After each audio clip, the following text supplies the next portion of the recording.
The German High Command makes a final, desperate decision. Nearly 80 Tiger I and Tiger II tanks, the most feared armored machines of the war, are rushed forward to stop one man, General George S. Patton. The Tigers were designed to dominate any battlefield. Thick armor, devastating 88mm guns. On paper, they should have crushed Patton's advancing columns. But weeks later, when the smoke cleared, fewer than 10 Tigers were still operational. This is not the story of tanks versus tanks. It is the story of speed versus weight, systems versus symbols, and how Patton fought a fast war against slow weapons and won. By early March 1945, Germany was running out of time and options. The Ardennes offensive had failed months earlier. Fuel was scarce. Trained crews were irreplaceable. Yet one weapon still carried psychological weight: the Tiger tank. Weighing over 50 tons, armed with a lethal 88mm gun, the Tiger had earned a reputation bordering on myth. German commanders believed that if enough Tigers could be concentrated in one place, they could still stop an Allied breakthrough. Intelligence reports indicated that Patton's Third Army was advancing rapidly across western Germany, exploiting collapsed defenses and capturing crossings before they could be destroyed. To halt him, elements of heavy tank battalions, units like Schwerer Panzerabteilungen, were rushed forward. On paper, the plan made sense: force Patton into a head-on clash where armor thickness and firepower favored the Tigers. What this plan ignored was reality. The Tigers were mechanically complex, slow to redeploy, and consumed fuel Germany no longer had. They were being sent into a battlefield that no longer rewarded brute strength, but punished it. George S. Patton did not fight wars the way Germany expected. He did not wait for perfect conditions, nor did he seek symmetrical battles.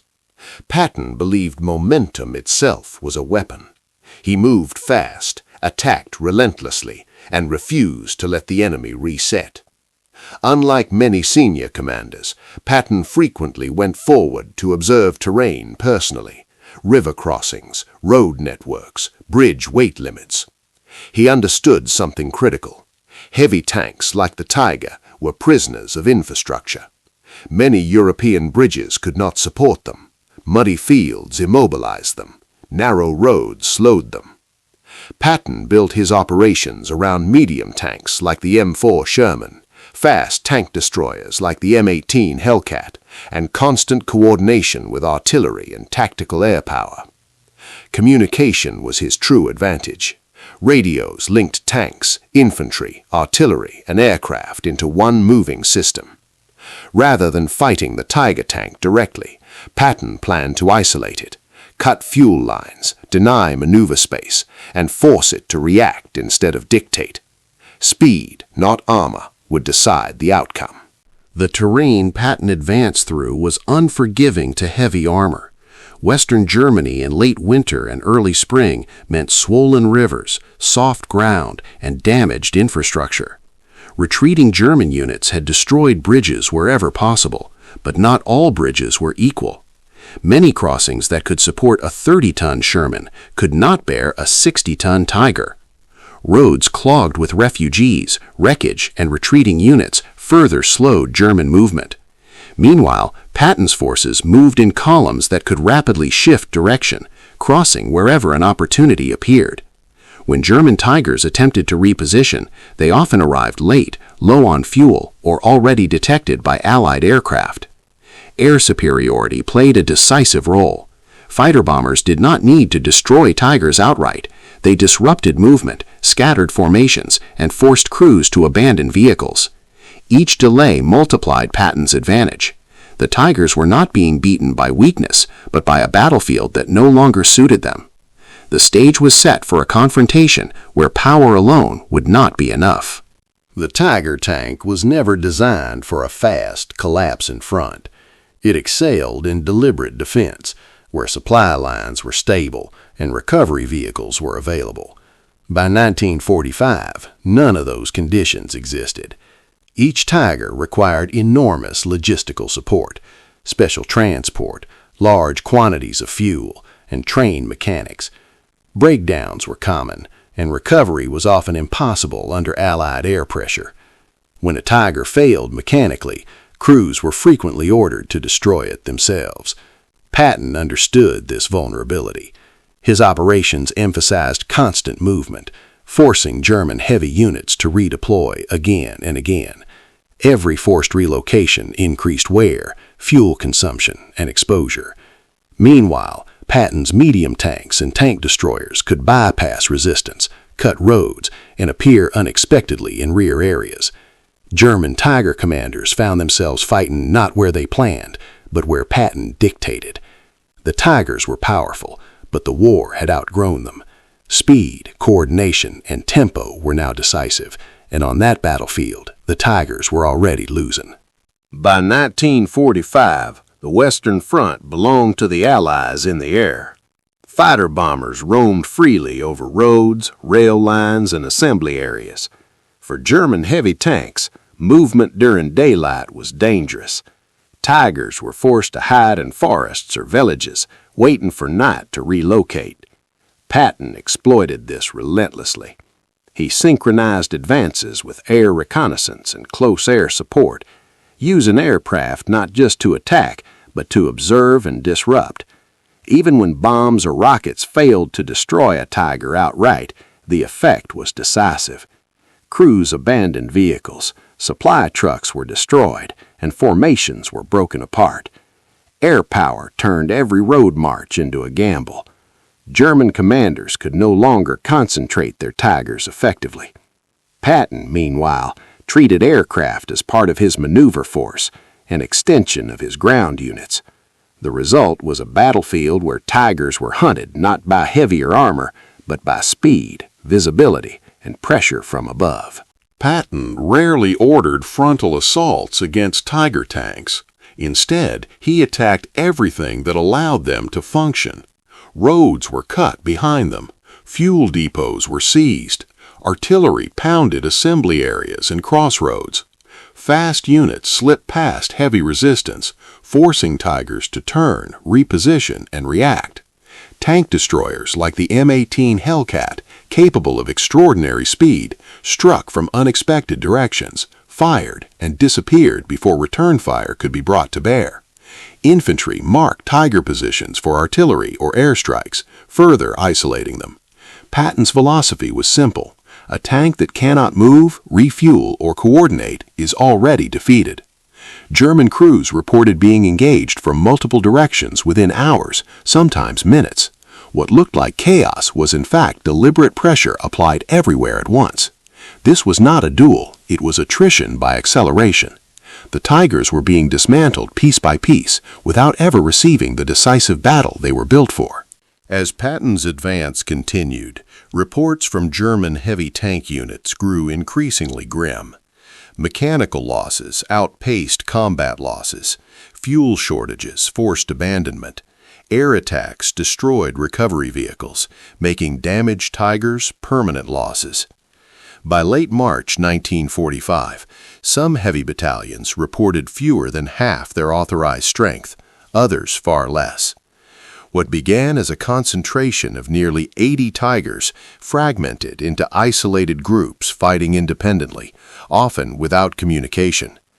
Patton's forces pushed past them, leaving pockets to be reduced later or bypassed entirely. The myth of the Tiger as a war-winning weapon was unraveling in real time. It had not failed tactically, but strategically. Against a commander who valued speed over spectacle, the Tigers were simply too late, too heavy, and too dependent on conditions that no longer existed.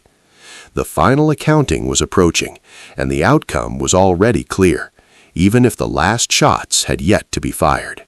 What followed was not a single decisive clash, but a series of quiet defeats. Patton's columns flowed around German strongpoints, crossing rivers before demolitions could be completed, and seizing road junctions faster than German staff officers could react. Tiger units, intended to anchor defensive lines, found those lines gone. Some were ordered to counterattack, only to discover that the targets had already moved. Others were trapped, protecting positions that no longer mattered. This was encirclement without ceremony. No dramatic last stands, no massed armor engagements. Tigers burned fuel, maneuvering in shrinking pockets, their commanders forced to choose between retreating through hostile airspace or remaining static and isolated. Patton's approach denied the Tigers what they needed most: time.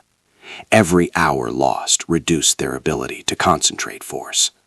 The German plan had assumed Patton would slow down when confronted by heavy armor. Instead, his speed rendered that armor irrelevant. By March 1945, fuel was Germany's most critical shortage. Tiger tanks consumed vast quantities of gasoline, far more than medium tanks.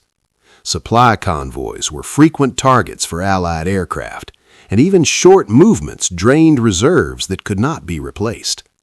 Patton's rapid advances captured depots intact, further starving German units. Many Tigers were abandoned, not because they were damaged, but because their tanks were empty. Crews disabled guns and engines before withdrawing on foot. American after-action reports repeatedly noted intact Tigers found without fuel or ammunition. This was the hidden collapse of Germany's heavy armor force. The Tigers' fearsome reputation could not compensate for the simple mathematics of logistics.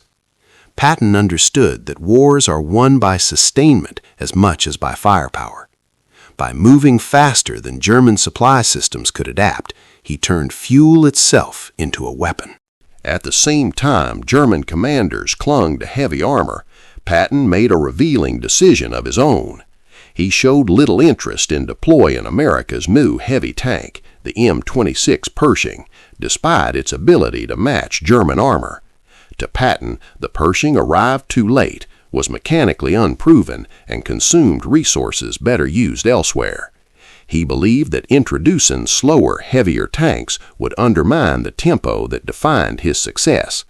Instead, Patton doubled down on mobility, medium tanks, tank destroyers, engineers, and air coordination. He was not interested in tank duels.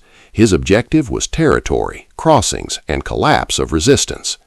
This decision highlights the fundamental contrast between the two sides. Germany sought technological answers to strategic problems. Patton sought operational solutions that exploited enemy weaknesses.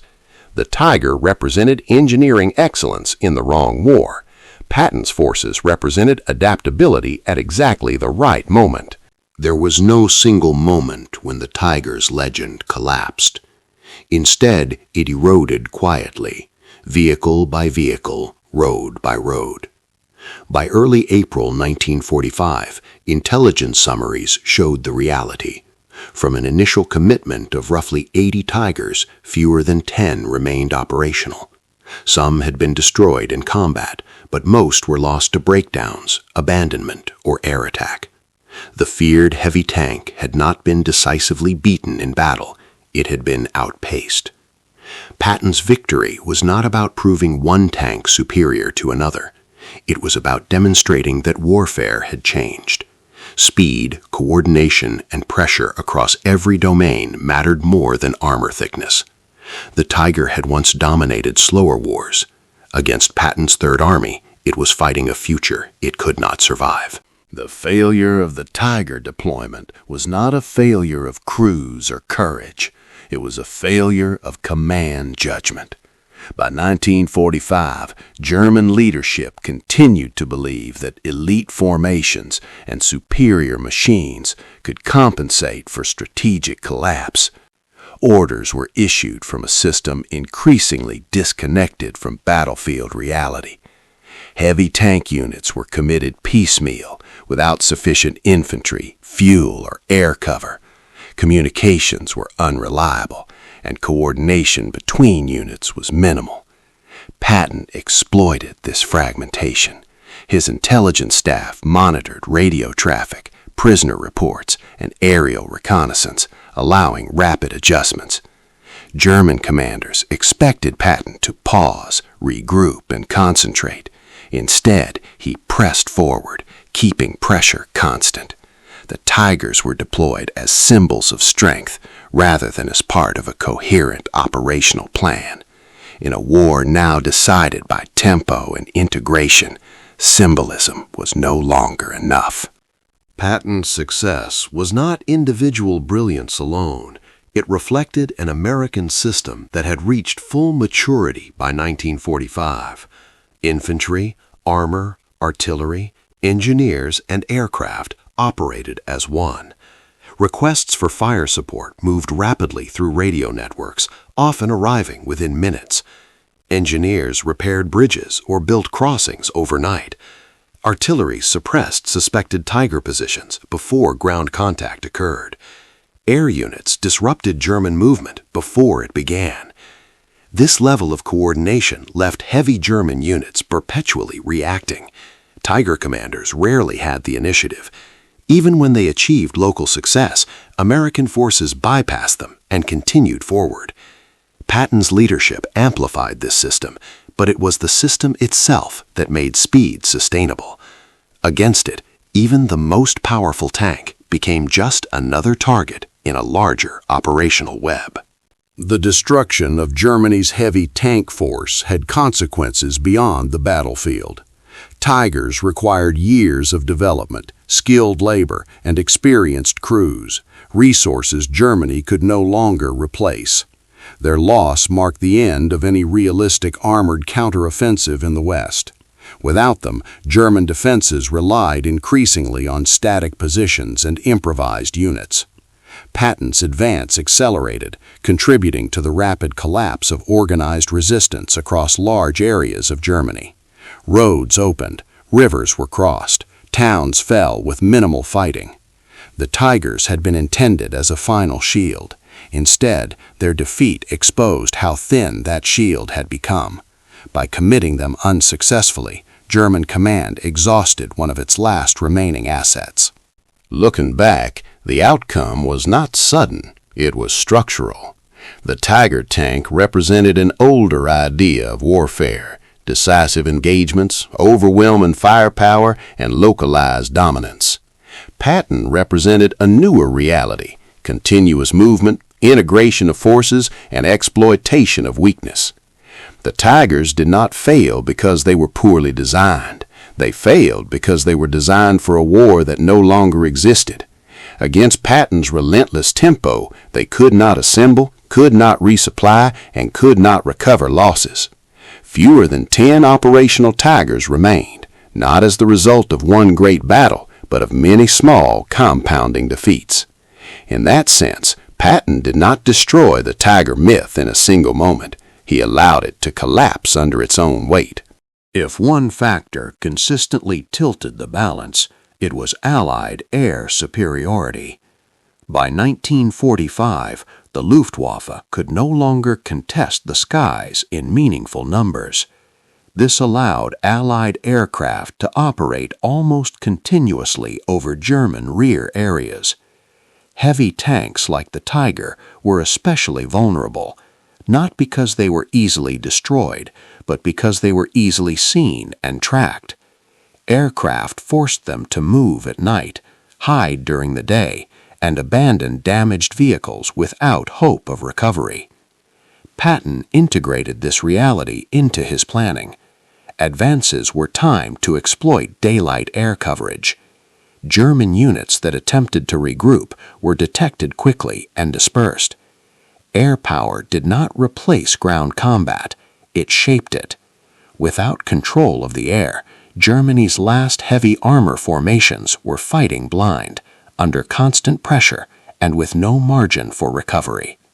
Patton's personal leadership style reinforced the tempo of his army.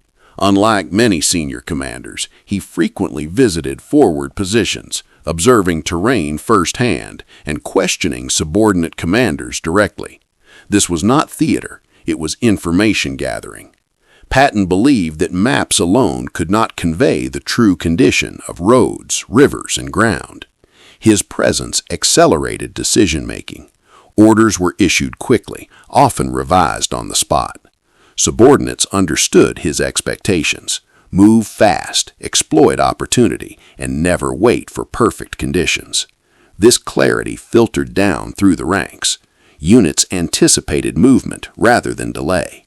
Against German formations constrained by rigid command structures and deteriorating communications, Patton's approach created a decisive asymmetry.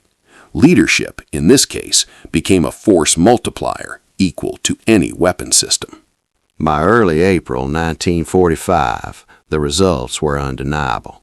Of the roughly 80 Tiger tanks committed to slow Patton's advance, fewer than 10 remained operational.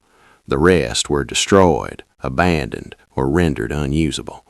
Many never fired a shot in the battles they were intended to decide. American reports cataloged intact Tigers captured without fuel, ammunition, or crews. German records echoed the same conclusion. Losses mounted faster than replacements could ever arrive.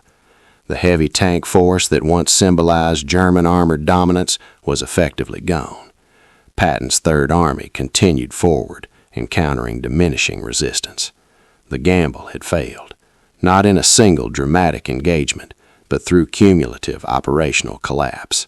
The confrontation between Patton and the Tiger tanks is often misunderstood as a contest of machines. In reality, it was a contest of systems. The Tiger was a remarkable piece of engineering, but it depended on conditions that no longer existed: secure supply lines, air cover, and time to prepare. Patton's system required none of those. It thrived on disruption, speed, and adaptability. He did not defeat the Tigers by proving them inferior.